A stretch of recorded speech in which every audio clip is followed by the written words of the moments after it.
Hi there guys, I hope you have had a good day. Now, Tony Bellew has explained that Anthony Joshua is the fastest and most powerful combination puncher in the heavyweight division since a prime Mike Tyson. Now, Anthony Joshua has incredible combinations on the inside. They are short, they are extremely powerful, and Anthony Joshua is a heavyweight who can fight at all of the distances. He can fight at long range, mid range, and certainly on the inside. Unless he's in there with someone like Andy Ruiz Jr., where it's probably better to keep him on the outside, which Anthony Joshua has proven he can do. Now, Anthony Joshua's combinations are delivered with speed, power, and more importantly, accuracy. I mean, even in there with an inside fighter like Andy Ruiz in the first fight, he got on the inside and landed a short uppercut and a left hook that dropped Andy Ruiz Jr. It's that kind of accuracy, speed, and power that makes AJ's combinations so devastating. Now, the combination punching is as devastating, or as Tony Bellew believes, as devastating as Mike Tyson, but it's not the same. It's different. Mike Tyson would throw combinations as he was coming forward.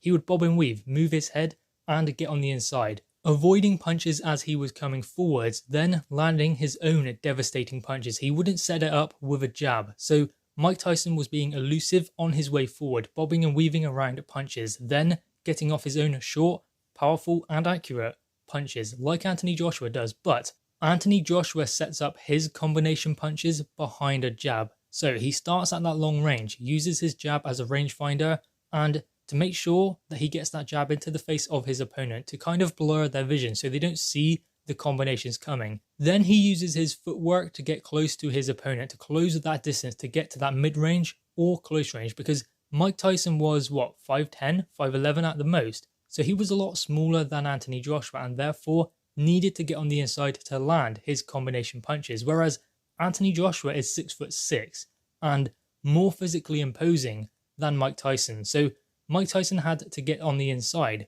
whereas Anthony Joshua can throw his combinations from mid-range, which makes them more devastating depending on what opponent he is in there with. Now, the similarity between Mike Tyson and Anthony Joshua is they are great combination punchers. They are extremely powerful and fast as well.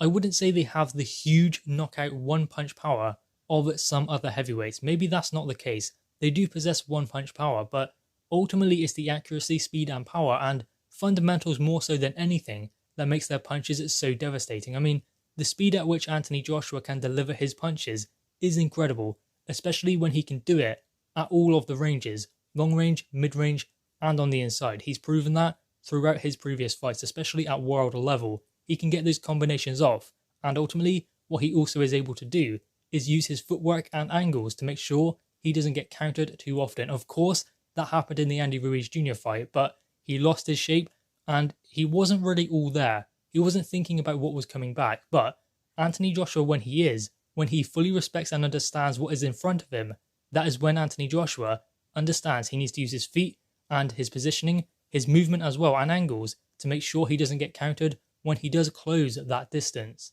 Now, at the levels Anthony Joshua and Mike Tyson were fighting at during their World Championship days, I mean, Anthony Joshua is still there at the moment. He's just reaching his prime now. But at that level, you cannot just land combination punches at will. You cannot just throw combinations and expect them to land.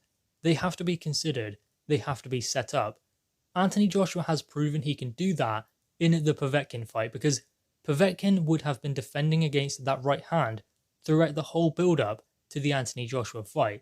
So what did Anthony Joshua do? He didn't throw the right hand in the first couple of rounds. He was waiting for it to come. He waited for that punch, set it up, and waited for Alexander Povetkin to square up and do all of the wrong things because he didn't believe the right hand was coming. So when you have that, a fighter preparing for all of your attributes, like Povetkin would have for Anthony Joshua, then you go in there and do something completely different and have the abilities to be able to do that at this level. Then Anthony Joshua was able for a flash moment to revert back to type with that right hand. Then it landed on Povetkin when he least expected it, and that caused the damage. I mean, has anyone ever had Povetkin in that kind of trouble that Anthony Joshua got him into in that fight? I mean, Klitschko dropped him, but he couldn't stop him. Povetkin has been dropped and stopped once, and that's by Anthony Joshua. Obviously, he was dropped 4 or 5 times, multiple times, in there with Klitschko, but he couldn't finish him off.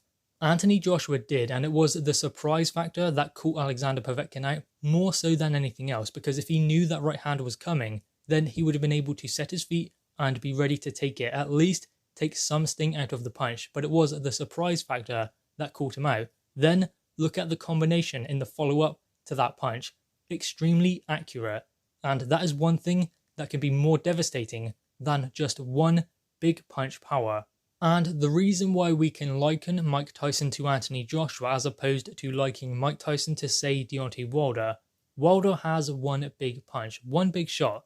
Deontay Wilder has always had that, but he's not a combination puncher.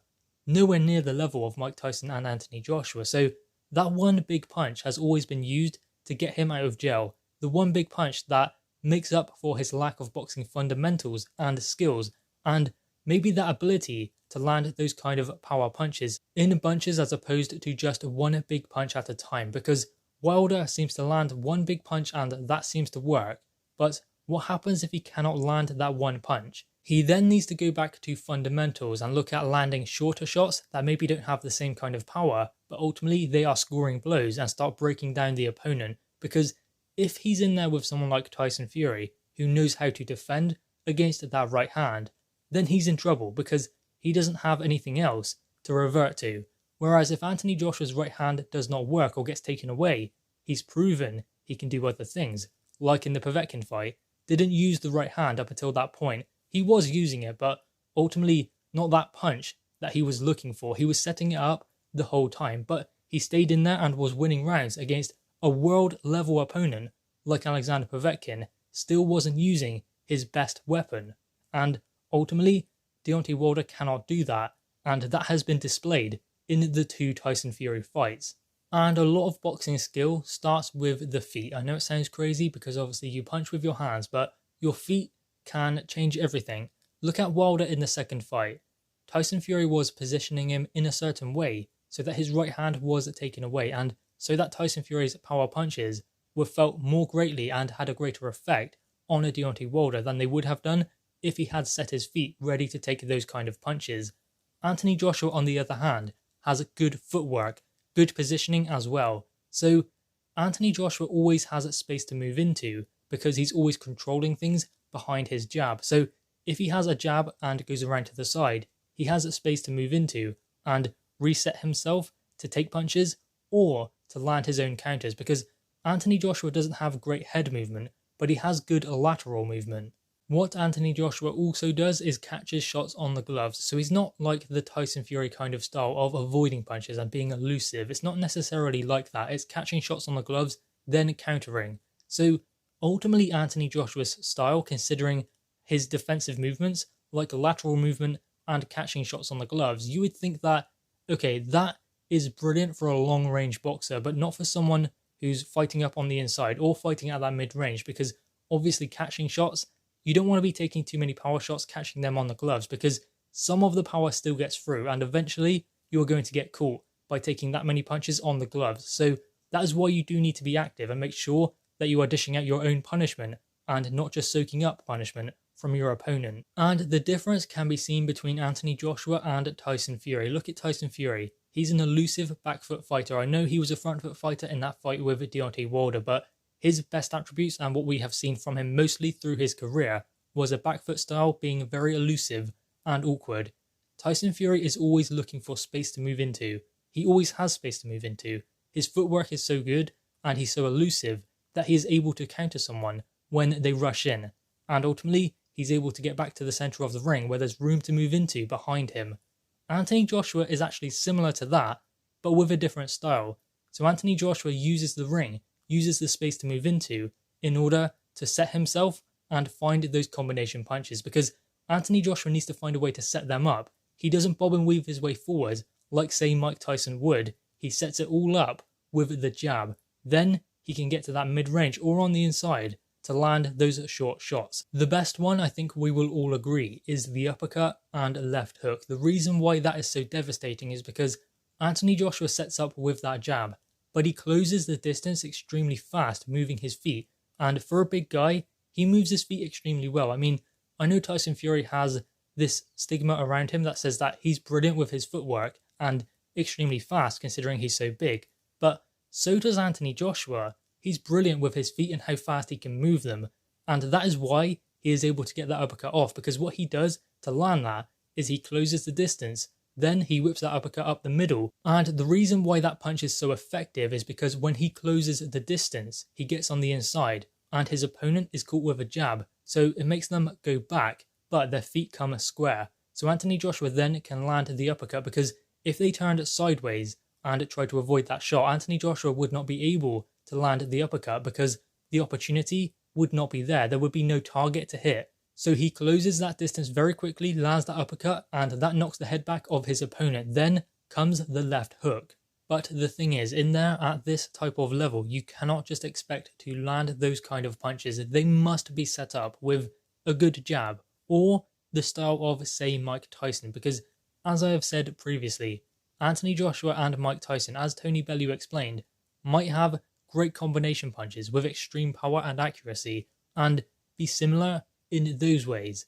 That is where the similarity ends, because Anthony Joshua will set his combinations up behind a jab, and he can do it at mid-range or on the inside, maybe even long range, because Anthony Joshua has longer arms and he has those physical attributes over his opponents, whereas Mike Tyson wouldn't set it up behind a jab. He would bob and weave his way forward, use his fast feet and his head movement to get on the inside and land those punches. So effectively, is Anthony Joshua the fastest, accurate and most devastating combination puncher since Mike Tyson? I think that Mike Tyson is very similar to Anthony Joshua with his combinations. I think that Tony Bellew does have a point, but I think that the similarities end at the point where they have great fast combinations and very accurate as well, because I mean, how devastating those punches are, considering how many of them they land, is just incredible for both fighters. I mean, the punch accuracy, the punch output in those combinations is just brilliant. But ultimately, Anthony Joshua sets them up in a different way to Mike Tyson, because they are two completely different fighters with two completely different styles. And Mike Tyson needs to get on the inside. He needs to get closer because he doesn't have the physical attributes of Anthony Joshua. The size, the height, the reach. Anthony Joshua is 6'6". Mike Tyson was 5'10", so he had to get close to his opponents, whereas Anthony Joshua can land his punches from range. Guys, anyway, what are your thoughts on this? Tony Bellew believes that Anthony Joshua is the fastest and most powerful combination puncher since Mike Tyson. Do you agree? Drop your thoughts in the comments below, guys. Leave a thumbs up and subscribe if you are new. Thanks, guys.